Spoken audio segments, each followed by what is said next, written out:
It's just like, you could tell I haven't filmed videos in a week because I cannot put words together. I'm sorry, you guys. I'm so sorry. Sorry. And these are books that were on my wish list. A little stupid introduction. Ooh. Sort of engrossing. No, this is why? Why am I telling you guys things that you don't want to hear? Who doesn't love to get books as gifts? So it's just... Hey everyone, it's Audrey and welcome back to Chapter and Converse. Today's video is going to be a quick roundup of the books that I got for Christmas, which I am excited about and grateful for. And people in my life know that I am a hardcore reader, and I am super grateful that that translated into some new books in my life, which, let's be honest, I need a new book like I need a hole in the head, but still we got them. So welcome to the holiday themed setup, which you're going to see probably intermittently over the next few videos. I also did participate in the book outlet Boxing Day sale, which I also didn't need to do, but not to get off track, but here we go. I do a no spend January every year across the board on everything minus essentials like food. And not like I didn't have enough books on my shelf to read, but this was sort of my last hurrah of book shopping. So when that comes, you guys will see it. It'll probably be January when that even arrives. But for today, we are going to talk about the Christmas book haul. So no shock, most of these are going to be thrillers, but you know, it's me. So here we go. The first book I got is called One Night Gone, and this is by Tara Laskowski. This is a debut novel. I don't know where I came across this one, but I did.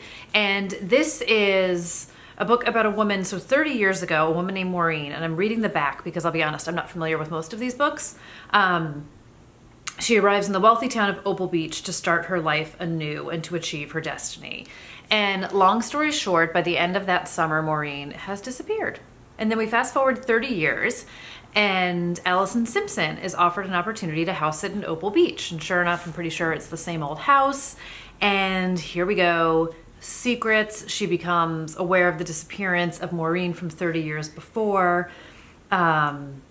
And it says, the truth of that long ago summer is not even the most shocking part of all.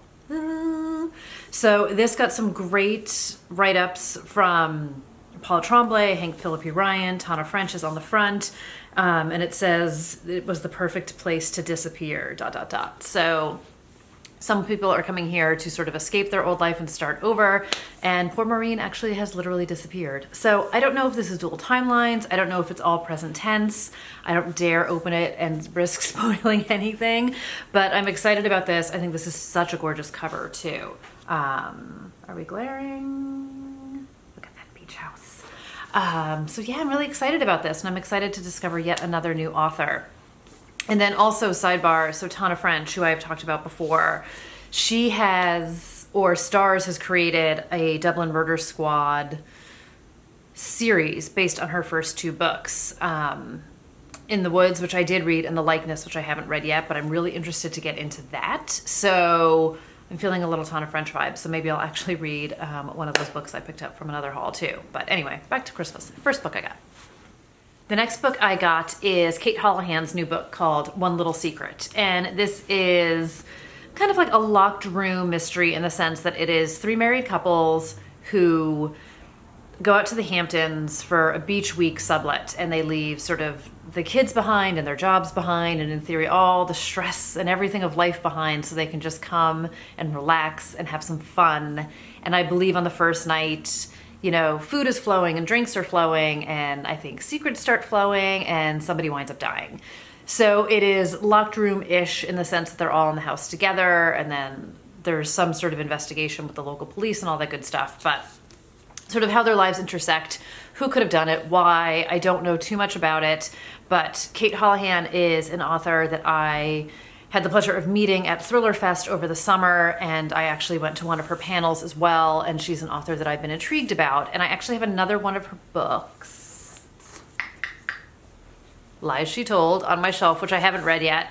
But again, this is her 2019 release, which I was really interested in. And then if you guys are following me, I did National Novel Writing Month in November, which I documented the whole thing here in my vlogs and talked a bit about the story that I'm writing, which is a group of friends and sort of an extension of that group who get together for a weekend, and one of them winds up dying, and it winds up sort of being this secrets in the friend group and the history and all these things that get uncovered. So it's not this book, but it's sort of in the vein of this concept of, you know, folks who go away somewhere and bad things ensue. So I'm super interested to read this, and also interested to read my first Kate Hallahan.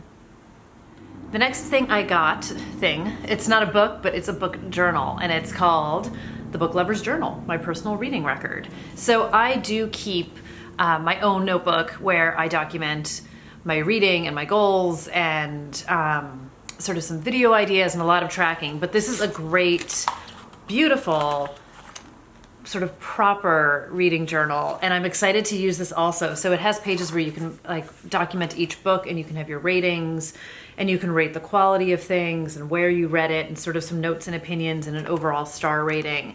So I think, I'm sorry, this is probably like super whited out. I think this will be great to have as a second record and a more formal one. And I don't know if I will write down every book I read, or if I'm just going to use this to document some favorites of mine. I don't know how many spaces it has for books. It looks like it has like 100 and something. And then it has a section for books I'd like to read, and then a place to document all those titles. Just a whole bunch of different things that are in here. And then it has a book, oh my God, why can't I talk today? It has a list of book suggestions to read. It's a lot of classics, memorable books and author events I went to, books I liked as a teen, childhood favorites. So it's sort of a great all encapsulating document of where you can sort of track some of your favorites and things like that. So I definitely plan to use this in addition to my much more sloppy faux bullet journal version of where I document my books. But I am excited to have this. Super cool. Love it. The next book I got, I had heard about on Alexa Dunn's channel. Specifically, I had heard about Sarah Alderson. And this is Friends Like These, which is her previous book. Her new book just came out. And actually, hold on. I should really be more organized. So her new book, In Her Eyes, literally just came out. I don't even know if it's out in the US or you can get it on Book Depository, but maybe you can't get it here yet, or whatever, you can get it through Book Depository. But it was on sale for 99 cents on Amazon and iBooks and everything else the other day. So I can't even, it's a brand new release. I have no idea. So I snatched that up, which is her new release, which Alexa Dunn was talking about, because I think she had an arc of it. And then she loved it so much, she went back and read some of Sarah Alderson's backlist, which is how this book came into my radar of things I need to read. So this is, it says, one wrong click can ruin your life. Lizzie hasn't thought about her colleague Becca in years, not since the accident. Then Becca's ex-boyfriend turns up on Tinder and Lizzie's curiosity is sparked. It looks like Becca hasn't changed. She's still all over social media. Hashtag perfect life, hashtag perfect job, hashtag blessed. Lizzie can't resist a dig, but she sends her mean comment to Becca by mistake. She's about to find out you can't always believe what you see online, and that with friends like Becca, you don't need enemies. A gripping read with a twist you won't see coming, the perfect thriller for the digital age. So she apparently, haven't we all been there?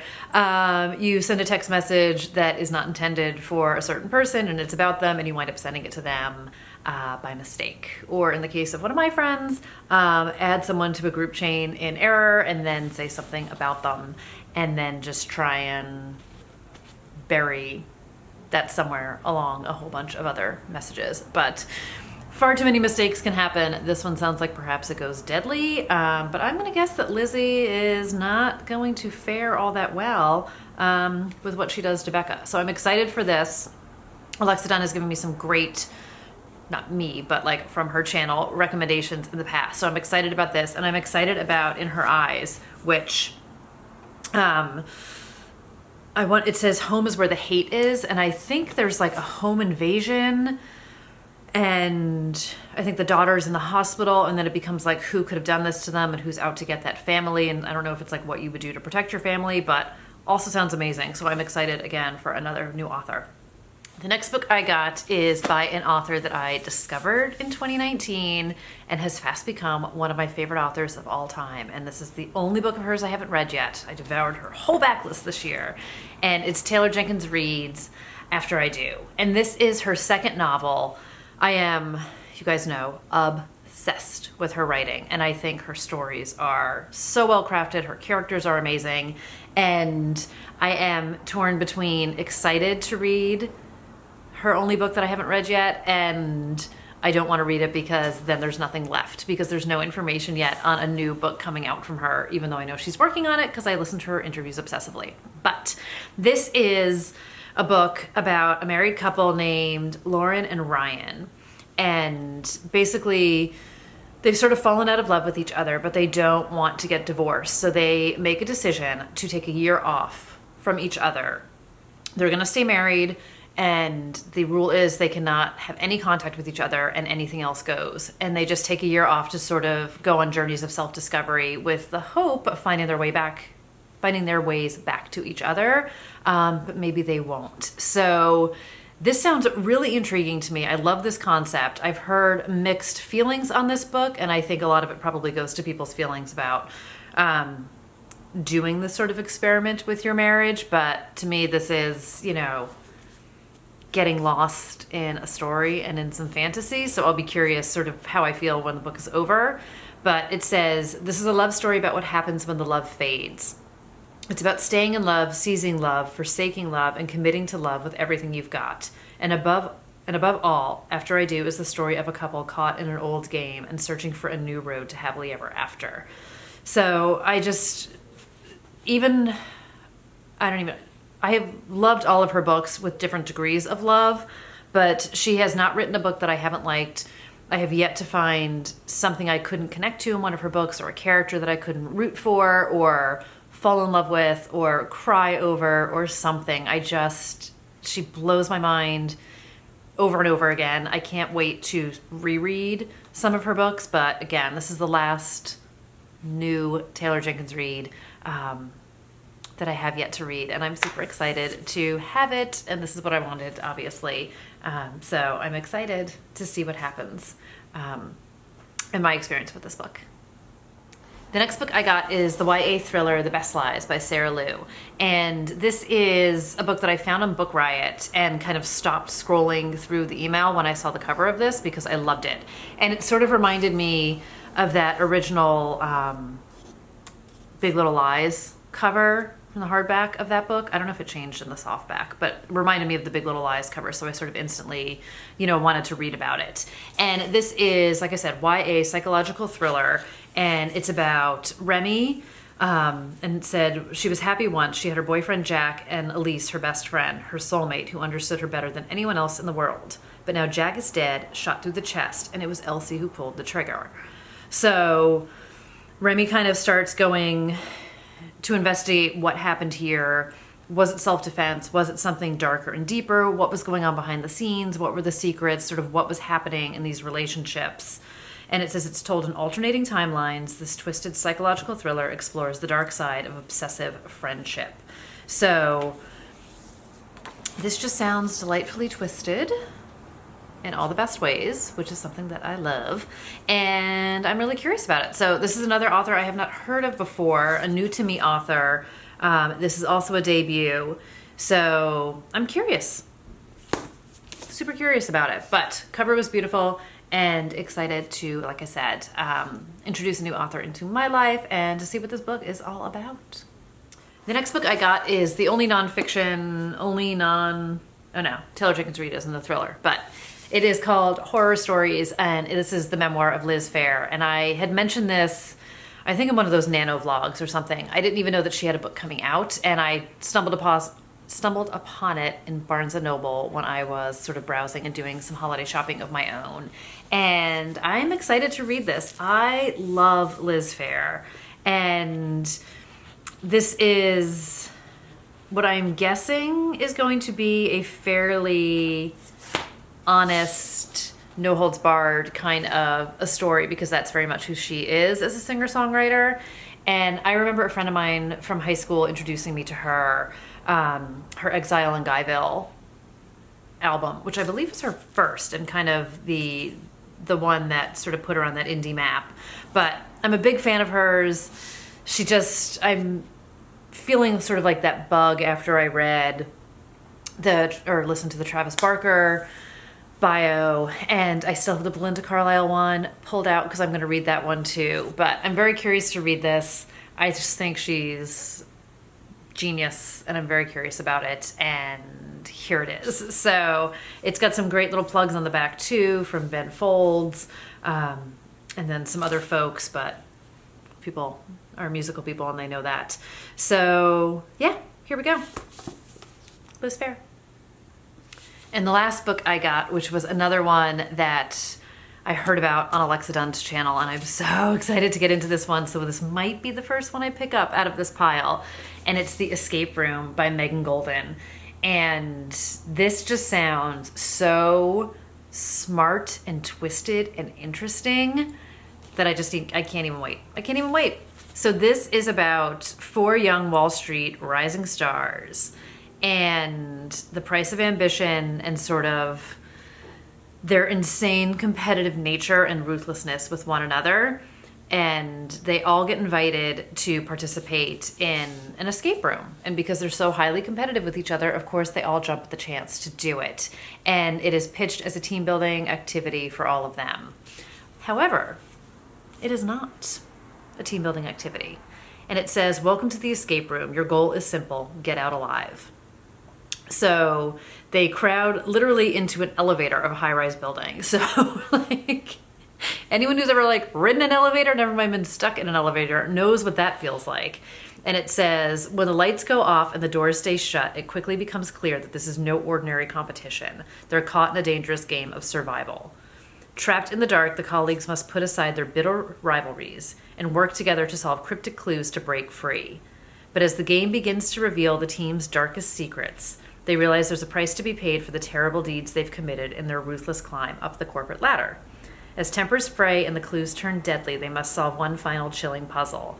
Which one of them will kill in order to survive? This sounds so amazing to me. So I'm so excited for this. Obviously, these are all books that I was interested in, and well, it's so hard to ever pick a favorite. I'm so intrigued by this. I also don't think, I don't know if the light is doing this the right justice. It's got like this textured cover to it with sort of this multi-dimension with the gold. So it's also gorgeous as all get out. So let's just, appreciate that too. But I am fairly certain, for a girl who doesn't commit to TBRs or anything like that, that out of this pile, this will be the first one that I'm going to pick up and dig on into.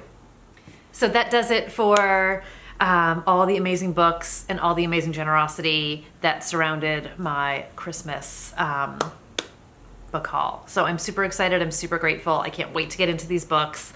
I am in dire need of a major unhaul on that shelf back there because there's literally no room for these, and I don't think you guys can see so well. There's a whole bunch of horrible stacks of books going on in the sidelines. But again, so happy, so excited for these books. And I would love to know if you guys have read any of these or what your favorite book is that maybe you got for the holidays, whether it was gifted to you or you picked it up to gift to yourself, and what you think you're going to be picking up sort of to kick off 2020. So let me know your thoughts. Let me know all that good stuff. I hope you guys had a tremendously wonderful holiday season, relaxing, family and friends, taking care of yourselves, doing stuff that you love and enjoy, and likely reading, I would expect. So let me know what's going on with you guys. Thank you again for spending a little bit of your day with me, and I will see you really soon. Bye, everybody.